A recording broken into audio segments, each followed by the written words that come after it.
நானும் கவினும் ரொம்ப ட்ரூவாக லவ் பண்ணோம்.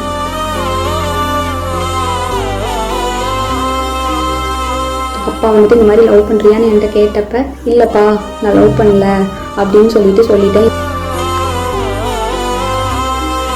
ஆனால் கவினுக்கு ஃபோன் பண்ணி சுஜித் வந்துட்டு பொண்ணு கேட்க வாங்க, இவ மேரேஜ்க்கு மூவ் பண்ணாதான் அடுத்து என்னோட ப்ரொஃபஷனை பார்க்க முடியும் அப்படின்னு சொன்னான். அப்படிங்கிறது எனக்கு தெரியும் கண்டிப்பாக. எனக்கும் கவினுக்கும் என்ன உறவு?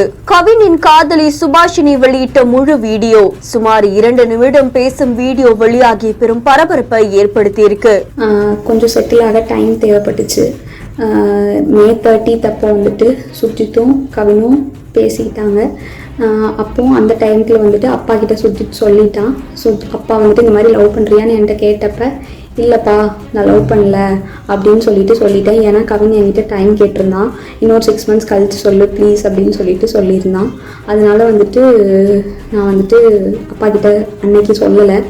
அதுக்குள்ளே நெக்ஸ்ட் அப்கமிங் மந்த்துக்குள்ளே இப்படி ஆயிடுச்சு. 2 பேருக்குள்ளே என்ன கான்வர்சேஷன் போச்சுங்கிறது தெளிவாக தெரியாது. ஆனால் கவினுக்கு ஃபோன் பண்ணி சுஜித் வந்துட்டு பொண்ணு கேட்க வாங்க, இவ மேரேஜ்க்கு மூவ் பண்ணாதான் அடுத்து என்னோட ப்ரொஃபஷனை பார்க்க முடியும் அப்படின்னு சொன்னான். அப்படிங்கிறது எனக்கு தெரியும் கண்டிப்பாக. அதுக்கப்புறமா வந்து 27 என்ன நடந்துச்சு அப்படின்னா, அன்றைக்கி கவின் வராங்கிறது எனக்கு தெரியாது. நான் 28 ஈவினிங் தான் வர சொல்லியிருந்தேன்.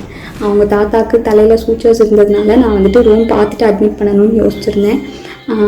அப்போ வந்துட்டு ஆஃப்டர்நூன் மங்கம்மாள் சாலைக்கிட்ட வந்து நின்றுட்டு தான் எனக்கு வந்துட்டு தெரியவே செய்யும் அவங்க வந்திருக்காங்கன்னு சொல்லிட்டு. ஸோ டேரெக்டாக நான் அங்கே ஐசிக்கு கூட்டிகிட்டு போயிட்டு கவின் உள்ளே வந்தான். பட் அவங்க அம்மாக்கிட்டேயும் மாமாக்கிட்டேயும் மட்டும்தான் நான் பேசிகிட்டு இருந்தேன். பேசிகிட்டே அப்படியே கவின் வெளியே போயிட்டான்.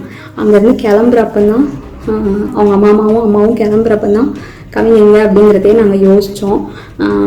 நான் ட்ரீட்மெண்ட் ப்ரொசீஜர்ஸ்லாம் எக்ஸ்பிளைன் பண்ணிகிட்டு இருந்தேன். அப்போ யோசிச்சுட்டு நான் வந்துட்டு சொன்னேன். அவங்க அம்மா வந்துட்டு கால் பண்ணாங்க, அவனுக்கு எடுக்கல. நானும் கால் பண்ணி எடுக்கல. நீங்கள் வேணால் பசிக்குதுன்னு சொன்னாங்க அவங்க அம்மா, சாப்பிட போங்க நான் வேணால் வர சொல்கிறேன்னு சொல்லியிருந்தேன்.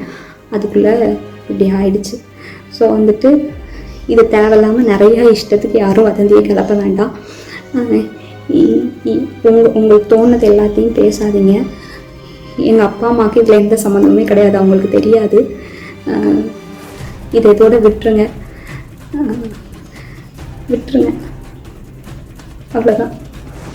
நானும் கவினும் உண்மையா காதலிச்சோம். கடந்த மே மாசம் எங்க அப்பா அம்மா பேசினாங்க. அதுல கவின் கொஞ்சம் டைம் கேட்டிருந்தாரு. அதனால எங்க வீட்டுல நான் எங்க அப்பா அம்மா கிட்ட நான் கவினை காதலிக்கலன்னு சொல்லிட்டேன். அதை தொடர்ந்து அவங்க தாத்தாக்கு ட்ரீட்மெண்ட் பார்க்கணும்னு நான் 28ஆம் தேதி தான் வர சொல்லியிருந்தேன். ஆனா அவங்க 27ஆம் தேதியே வந்துட்டாங்க. அவங்க அம்மா கிட்டயும் மாமா கிட்டயும் நான் ஹாஸ்பிட்டல்ல பேசிட்டு இருக்கும் போது அவர் வெளியில போனாரு. எங்க போனாருன்னு தெரியல. அதுக்கப்புறம் தான் அவர் எங்க போனாருன்னு நாங்க எல்லாரும் யோசிச்சோம். அதுக்குள்ள இப்படி ஒரு சிச்சுவேஷன் நடந்துடுச்சு. இதை எதிர்பார்க்கவே இல்லை. ஆனா இதுக்கும் எங்க அப்பா அம்மாக்கும் எந்த சம்பந்தமும் இல்ல. இதுல அவங்களை இழுக்காதீங்க, தயவு செய்து உங்களுக்கு வந்ததெல்லாம் பேசாதீங்க அப்படின்ற மாதிரி சுபாஷினி பேசினது பலரையும் அதிர்ச்சிக்குள்ளாக்கி இருக்கு. இந்த வீடியோ இப்போ சமூக வலைதளங்கள்ல வைரலா பரவிட்டு இருக்கு. வீடியோ தொடர்பான உங்களுடைய கருத்துக்களை கமெண்ட்ல சொல்லுங்க. மேலும் செய்திகளுக்கு பிஹேண்ட் ஃபாலோ பண்ணிக்கோங்க. கொலை குற்றவாளியான சுர்ஜித் கைது செய்யப்பட்ட நிலையில இப்போ சுர்ஜித்துடைய தந்தையையும் கைது செஞ்சிருக்காங்க அப்படின்னு தகவல் வெளியாகி இருக்கு. கவின் உயிரிழந்த 3 நாட்களை கடந்த நிலையில அவருடைய உடலை வாங்காம ஒரு பக்கம் பெற்றோர்கள் போராட்டத்தில் ஈடுபட்டு வராங்க. இன்னொரு பக்கம் தீவிர விசாரணையும் நடந்துட்டு வரதா தெரிவிக்கப்பட்டிருக்கு.